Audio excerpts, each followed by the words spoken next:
आज की वीडियो में मैं आपको सिटिंग अरेंजमेंट के बारे में बताऊंगा, जो Himachal Pradesh police, SSC, GD और आईबीपीएस बैंक एग्ज़ाम के नज़रिए से महत्वपूर्ण होगा और आपके लिए कुछ मददगार साबित होगा। अगर बात की जाए हिमाचल प्रदेश पुलिस की, तो पिछली बार 5 से 10 नंबर की केवल सिटिंग अरेंजमेंट पूछी गई थी 25 नंबर के रीजनिंग में। तो इस लिहाज से हिमाचल प्रदेश पुलिस के लिए सिटिंग अरेंजमेंट काफ़ी इंपॉर्टेंट टॉपिक बन जाता है। तो आज मैं आपको बेसिक चीज़ें बताऊँगा सिटिंग अरेंजमेंट से रिलेटेड। तो शुरू करते हैं। सबसे पहले मैं आपको बताऊँगा सिटिंग अरेंजमेंट होती कितनी प्रकार की है। ये 5 से 6 प्रकार की होती है। जैसे सबसे पहली होती है रैखिक व्यवस्था। एक लाइन दी जाती है, उसमें आपको व्यक्तियों को बिठाना पड़ता है। जैसे ए के पीछे बी बैठा है, इस तरह से। एक होती है द्विपंक्ति बैठक व्यवस्था। इसमें 2 लाइन दी जाती है, जिसमें व्यक्तियों को दिए गए निर्देशों के अनुसार बिठाना पड़ता है। एक होती है आपकी वृत्तीय व्यवस्था, जिसमें एक सर्कल बनाना होता है और इसमें आपको व्यक्तियों को बिठाना पड़ता है। और एक होती है आयताकार व्यवस्था। एक आयत में आपको व्यक्तियों को बिठाना पड़ता है। इस तरह का आयत में आपको एक व्यक्तियों को बिठाना पड़ता है दिए गए निर्देशों के अनुसार। एक होती है आपकी वर्गाकार बैठक व्यवस्था। एक वर्ग में आपको व्यक्तियों को बिठाना पड़ता है। एक होती है फ्लोर बेस्ड, जो कि पिछली बार पुलिस एग्ज़ाम में पूछी गई थी। आपके पास कुछ फ्लोर दिए होते हैं, उसमें आपको व्यक्तियों को बिठाना होता है। जैसे सबसे ऊपर वाले फ्लोर पे बी बैठा है, सबसे नीचे वाले फ्लोर पे ए बैठा है। इस तरह से कुछ क्वेश्चन दिए होते हैं। आज जो मैं आपको करवाऊंगा वो है वृत्तीय व्यवस्था। लेकिन वृत्तीय व्यवस्था करवाने से पहले आपको कुछ इंपॉर्टेंट लाइंस का पता होना चाहिए। जैसे अगर क्वेश्चन में आए कि राम के दाएं श्याम है जो मोहन के बाएं बैठा है। अब ये जो से लेकर लाइन कही गई है, किसके रेस्पेक्ट में कही गई है? ये कही जाती है हमेशा दूसरे वाले व्यक्ति के बारे में। जैसे जो शब्द का प्रयोग हो तो वह शब्द हमेशा दूसरे नंबर के व्यक्ति के लिए आता है।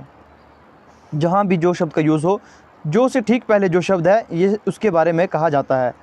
और अगर जो के स्थान पर और शब्द हो तो वो हमेशा पहले नंबर वाले व्यक्ति के बारे में आता है, जो सबसे पहले कहा गया हो। अब मैं आपको कुछ बेसिक सी चीज़ें बताऊंगा। जैसे जब आप वृत्तीय व्यवस्था, बैठक व्यवस्था कर रहे होते हैं तो आपने क्वेश्चन किस तरह से करना है। जब आप व्यक्तियों को बिठा रहे होते हैं तो आपने इस तरह से व्यक्ति को कभी नहीं बिठाना। इससे आपका क्वेश्चन हमेशा गलत ही होगा। आपको बिल्कुल एक सीक्वेंस में व्यक्तियों को बिठाना होता है। जैसे पहला व्यक्ति यहाँ, दूसरा यहाँ, इस तरह से। अगर 4 व्यक्ति दिए हैं तो इस तरह से, और अगर 8 व्यक्ति दिए हैं तो आपको इस तरह से बिठाने हैं। और क्वेश्चन हमेशा ध्यान से देखना है कि अगर पूछा जाए कि वो सेंटर की ओर देख रहे हैं, अगर वो सेंटर की ओर देख रहे हैं तो उनका लेफ़्ट इस तरफ और राइट इस तरफ होगा। और अगर ऊपर से नीचे की ओर बात की जाए तो राइट इस तरफ, लेफ़्ट इस तरफ। अगर यहाँ की बात की जाए तो लेफ़्ट यहाँ, राइट यहाँ। अगर इस तरफ की बात की जाए तो राइट इस तरफ और लेफ़्ट इस तरफ होता है। अब कुछ क्वेश्चन करते हैं। जैसे एक क्वेश्चन है कि 8 मित्र P, Q, R, S, T, U, V और W एक गोल मेज़ के चारों ओर केंद्र की तरफ मुँह कर बैठे हैं। मतलब ये केंद्र की तरफ मुँह कर बैठे हैं। जैसे मान लीजिए ये वृत्त है, ये इस तरफ देख रहे हैं। अगर क्वेश्चन आता है कि केंद्र से बाहर देख रहे हैं तो इसका उल्टा होता है। जैसे यहाँ पर लेफ़्ट यहाँ होता है और राइट यहाँ होता है, तो इसमें इसका उल्टा हो जाता है। सभी की दिशाएं उल्टी हो जाती है। यहाँ आपका राइट आएगा और यहाँ तब आपका लेफ़्ट आएगा। लेकिन यहाँ पूछा गया है केंद्र की तरफ मुँह कर बैठे हुए हैं। Q, V और S के बीच बैठा है। W Q के बाएं से तीसरा है और P के दाएं से दूसरा है। R, P और V के बीच में बैठा है। Q और T एक दूसरे के विपरीत नहीं बैठे हैं। चलिए इस क्वेश्चन को करते हैं। सबसे पहले हम एक वृत्त बनाएंगे। तो 8 व्यक्तियों को बिठाना है, तो 8 खाने हम बनाएंगे। तो यहाँ पर कहा गया है कि Q, V और S के बीच में बैठा है। जो Q है वो V और S के बीच में बैठा है। मान लीजिए हमेशा क्वेश्चन की शुरुआत हमेशा यहाँ से करें। तो Q अगर यहाँ बैठा है तो ये V और S के बीच में बैठा है। V यहाँ आएगा, S यहाँ आएगा। यहाँ पर 2 पॉसिबिलिटीज़ बनेगी। यहाँ पे भी हमें 8 खाने बनाने होंगे।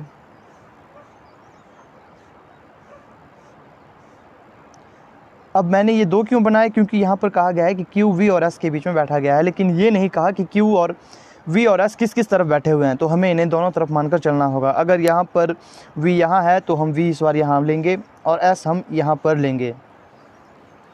अगली लाइन में पूछा गया है कि W Q के बाएं से तीसरा है, जो P के दाएं से दूसरा है। जो मैंने आपको ऊपर बताया था कि अगर और शब्द का इस्तेमाल हो तो वो हमेशा पहले वाले के लिए कहा जाता है।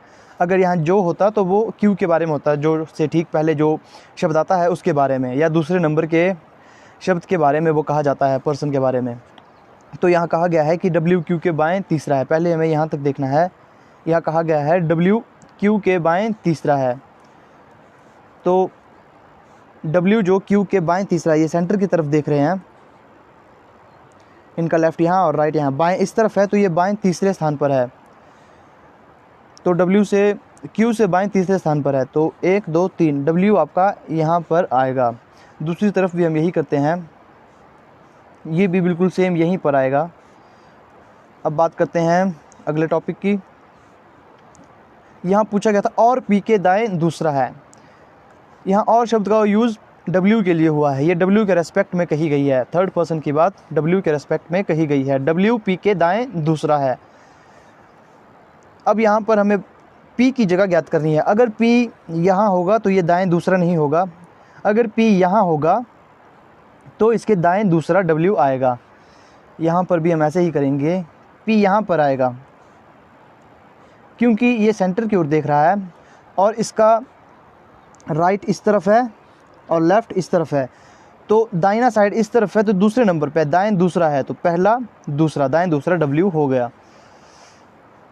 अगली लाइन में कहा गया है कि आर पी और वी के बीच में बैठा है। जो आर है वो पी और वी के बीच में बैठा गया है, या फिर इस तरह से भी बैठ सकता है, ये वी आर पी। तो नीचे क्वेश्चन में देखते हैं, तो यहाँ पर आर आ ही नहीं सकता। अगर यहाँ पर आर आएगा तो नीचे एस है, यहाँ आएगा तो यहाँ डब्ल्यू है, तो इस लिहाज से ये आपकी गलत हो जाती है, ये वाली पॉसिबिलिटीज़ हमारी गलत हो जाती है। तो यहाँ पर ये ठीक बैठ रहा है। यहाँ पूछा गया था कि आर पी और वी के बीच में बैठा गया है। अगर आर को हम यहाँ पर डालेंगे तो ये यहाँ बीच में बैठ रहा है, मतलब इन दो में से ये वाली कंडीशन फुलफ़िल कर रहा है और यही पूरी कर सकता है, बाकी इसमें नहीं होगा। तो अब आगे पूछा गया है कि V के बीच बैठा है। यहाँ पर लिखा है Q और T एक दूसरे के सामने नहीं है। अगर मैं आपको क्वेश्चन ध्यान से दिखाऊं तो यहाँ लिखा गया है, यहाँ पर लिखा गया है कि Q और T एक दूसरे के विपरीत नहीं बैठे हैं। विपरीत बैठने का मतलब है, मान लीजिए Q यहाँ पर है तो T आपका यहाँ नहीं आएगा। तो इस तरह से T आपका यहाँ नहीं आएगा, लेकिन दो जगह बचती है, तो T आपका यहाँ आ सकता है। अगर T आपका यहाँ आएगा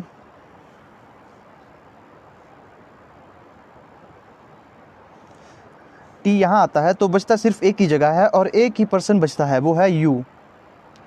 तो ये आपकी पूरी तरह से पूरी हो चुकी है। जिस तरह क्वेश्चन में दिए गए निर्देश थे उसी तरह हमने इनको पूरी तरह से भर दिया है। क्वेश्चन पूछा गया है कि S के बाएं तीसरा कौन है।